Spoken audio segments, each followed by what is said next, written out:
ఎక్కడుందో కనపడిందా? లేదురా కనపడలేదు. అసలు వీళ్ళంతా దేనికోసం? జే కూడా ఇక్కడే ఉంటాడు. హే ఇదిగో దొరికింది నాకు. బ్రో ఇది కాస్త విరిగిపోయింది, నీ ఫేస్ చూసి గుర్తుపట్టేసాం మేము. జే ఖుషి అయిపోతాడు. థ్యాంక్స్ ఏం అక్కర్లేదు, ఎంతైనా మాకు స్నేహితుడు అంటాడు. సో అని చెప్పి ఇంకా అక్కడికి అయిపోద్ది. జే చాలా హ్యాపీగా ఉంటాడు. అమ్మయ్య నా ఫోన్ అవన్నీ నాకు దొరికేసాయని. అయితే ఇప్పుడు మనం అసలు సీన్లోకి వస్తాం. నేను సియోంగ్ హామ్ సిటీలో కల్లా స్ట్రాంగెస్ట్ కాదు, కంట్రీలో కల్లా స్ట్రాంగెస్ట్. కానీ నేను ఈ గ్రిప్ని తట్టుకోలేకపోతున్నాను.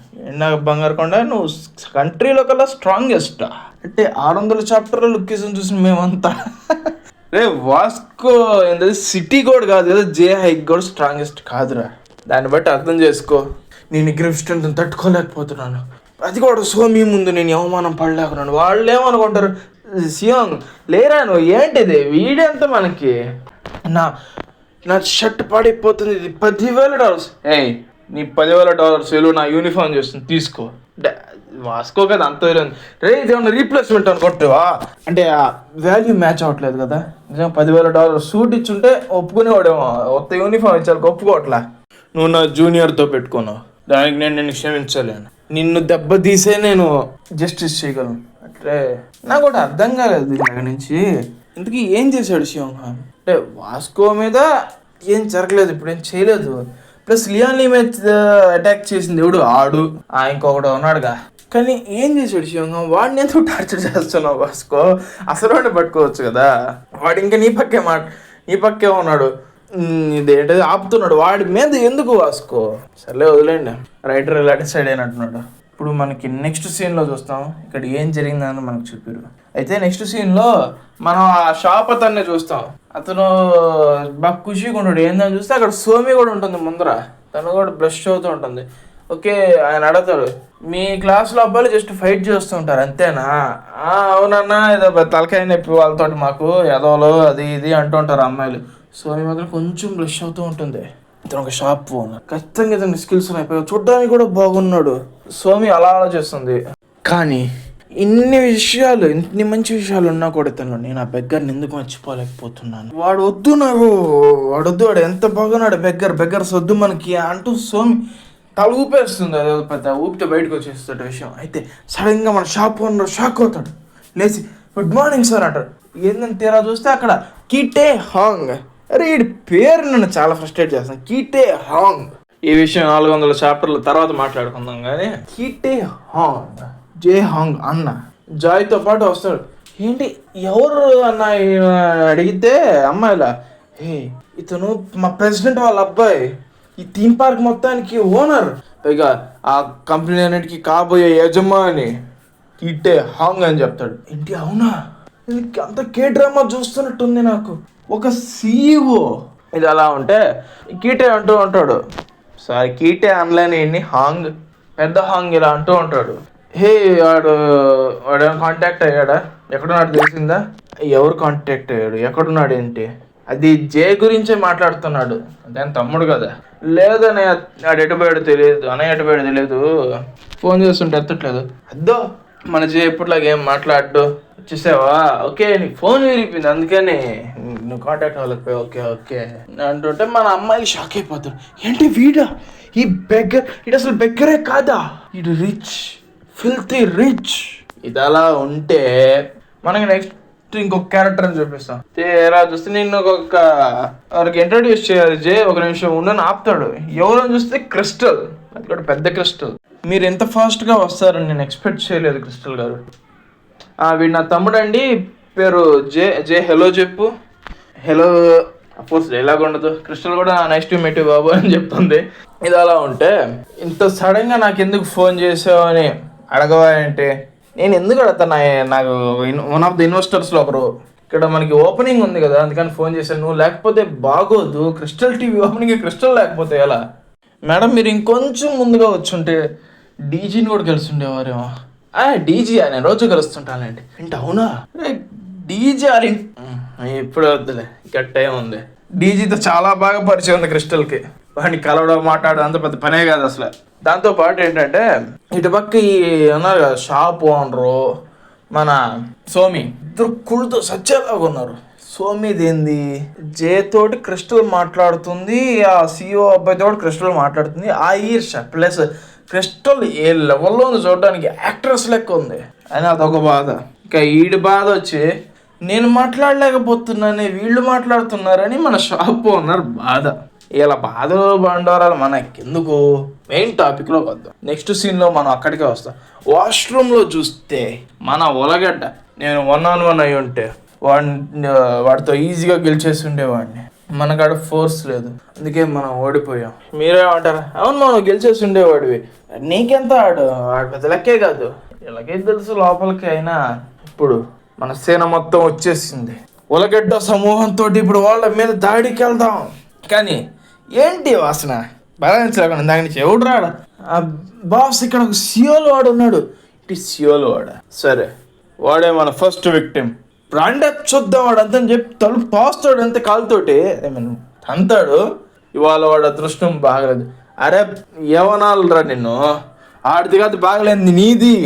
ఆడు లోపల ఉండే దేవుడో తెలుసా, జేహాయిలో కల్లా పరమదరిద్రుడు, నిక్చుడు, నికృష్టుడు. ఇన్ని తిట్టారంటే పేరు కూడా చెప్పబడలే, లోగన్ లీ.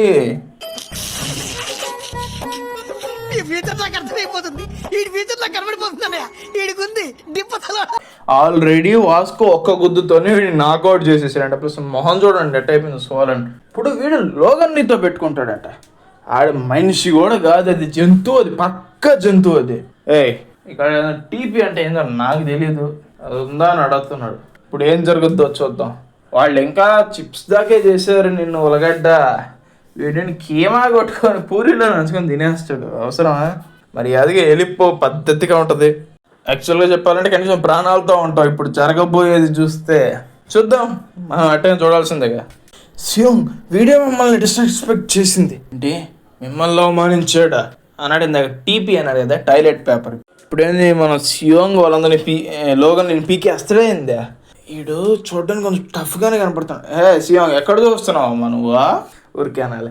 ఆ టాటూ సైజ్ చూసి మనవాడికి అయిపోయింది, నా శకం ముగిసింది, పురాణాల్లోకి వెళ్ళిపోతాం, సస్తాడని అర్థమైపోయింది సియోంగ్కి. కానీ ముందర ఉన్నారు కదా వెనక తమ జనాలు, వాళ్ళ కోసం లోగన్లీతో పెట్టుకుంటాడు. అయితే నేను అడిగిన టాయిలెట్ పేపర్ ఉందా, ఏం సమాధానం రాకపోయాలి.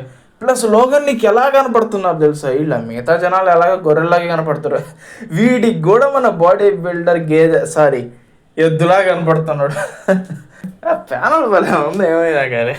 దాని తర్వాత డైరెక్ట్ షార్ట్ చేస్తాడు, ఇది పెద్ద పీకేస్తాలాగా. లోగన్లీనే కొట్టడానికి పోతే ఆ షర్ట్ పట్టుకొని ఇంకా జుజుట్స్ ఎలా పట్టుకున్నావు లోగన్లీ, రే అయ్యో చీచి ఏంట్రా ఇప్పుడు పట్టుకున్నావు ఏంద్రా ఈ పొజిషన్లో నన్ను. సియోంగ్ గడి బాధ ఎందుకులే, నేను నెంబర్ 2కి పోతా, అది అలా పట్టుకున్నాడు. అయ్యా ఇది అలాగొచ్చితే మనం నెక్స్ట్ సీన్లో చూస్తాం. అందరూ నాకౌట్ అయిపోయి ఉంటారు నేల మీద, సియోంగ్తో సహా. కానీ ఈడు మాత్రం ఇంకా ప్యాంట్ వేసుకోవాలి లోగన్లీ గాడు. ఆడు నా కొడుకాడు మాన్స్టర్, ప్యాంట్ వేసుకోకుండానే మమ్మల్ని అందరినీ ఓడ తీసి మరీ కొట్టాడు. కొంచెం డార్క్ అయినట్లేదు.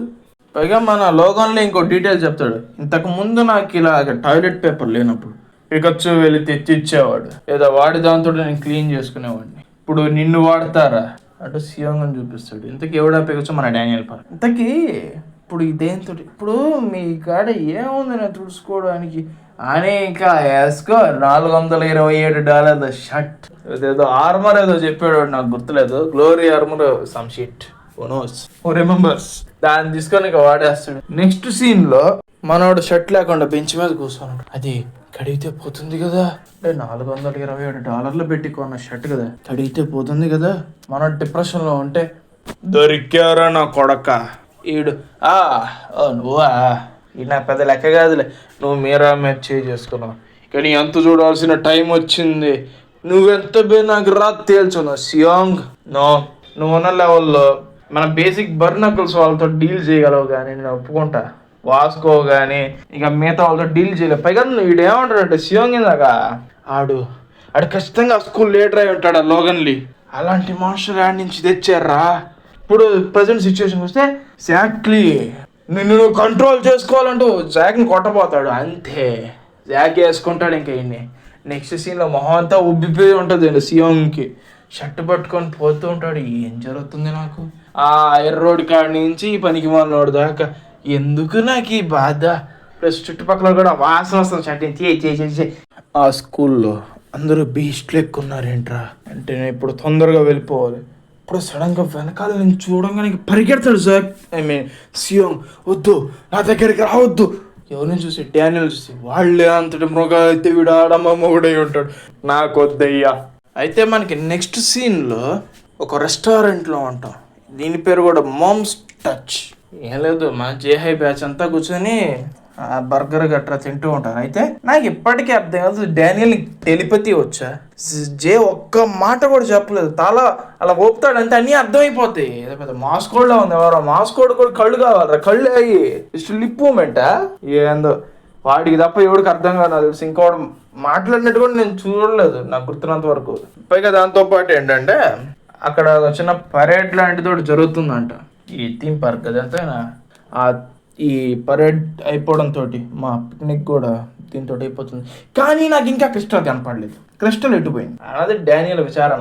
అందరూ ఎంజాయ్ చేస్తుంటే అడి మధ్య క్రిస్టల్ ఏది? తీరా చూస్తేనేమో ఆ క్రౌడ్ మొత్తానికి వెనక క్రిస్టల్ నిలబడి ఉంటుంది. ఇప్పుడు మనకి దీంతో పిక్నిక్ కార్క్ యాక్చువల్గా కంప్లీట్ అయిపోయింది. కానీ మనకి లాస్ట్లో ఒక పోస్ట్ క్రెడిట్ సీన్స్ లెక్క 2 వేస్తాడు. ఏంటంటే మన సియోంగ్ వాళ్ళంతా ఉలగడ్డ సైన్యం మొత్తం తిరిగి వాళ్ళ కోటకు వెళ్తూ ఉంటారు. ఏంట్రా వాసన భరాయించలేక ఎవడ్రా ఆడి వెనకాల నుంచి, నా కోటకలారు ఒక్కడు కానీ వెనక్కి దగ్గర ఉన్న పొళ్ళన్నీ బీకేస్తాను నేను. సియోంగ్ కంట్రోల్ రేది కడిగితే పోదు, అదేం కాదేమో కడిగితే పోతుంది, ఏం పర్లేదు. నా $427 షర్ట్. కానీ సడన్గా సోమి వచ్చి ఇదన్నా వేసుకోరా కనీసం ఇస్తుంది. ఇది నీ కోసం కొనలేదు కానీ ఏదో ఒకటి వేసుకోలేదు, చూడలేకపోతున్నా. XXL సైజ్ సోమి అంటే వాడి కోసమే కొనింది సోమి. సరే కనీసం ఇలాగైనా మన బాడీ బిల్డర్ ఒక మంచి హ్యాపీ ఎండింగ్ వచ్చి. వీడు నెక్స్ట్ అపీరియన్స్ ఎప్పుడు కనపడతాడో చూస్తే నిజంగా ఎంట్రన్స్ చాలా బాగుంటుంది, మళ్ళీ ఎంట్రీ చాలా బాగుంటుంది వాడిది. అయితే దీంతో ఇలా ఉలగడ్డ సీన్ కట్ అయిపోద్ది. నెక్స్ట్ సీన్లో మనం క్రిస్టల్ని చూస్తాం. నెక్స్ట్ క్రెడిట్ సీన్ ఇది.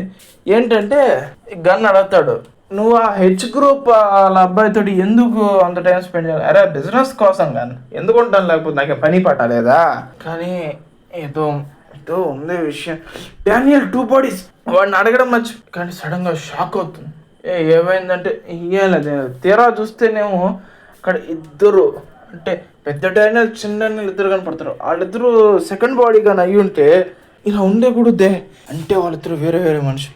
డానియల్కి ఏమని చెప్పాలి నేను ఇప్పుడు వెళ్ళి అని మదన పడుతూ ఉంటుంది క్రిస్టల్. కానీ తీరా చూసా అనేది లిటిల్ డానియల్ కాదు, డ్యూక్.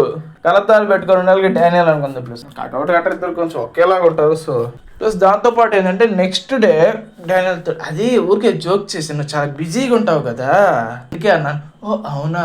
క్రిస్టల్ మాట్లాడటమే మనోడికి మహాప్రసాదం, ఇంకా జోక్ వేసింది, మనోడు ఫుల్ ఖుషీగా ఉంటాడు. దీంతో పిక్నిక్ కార్క్ని క్లోజ్ చేస్తున్నాను. And thank you for watching guys. మిమ్మల్ని నెక్స్ట్ వీడియోలో కలుస్తాను.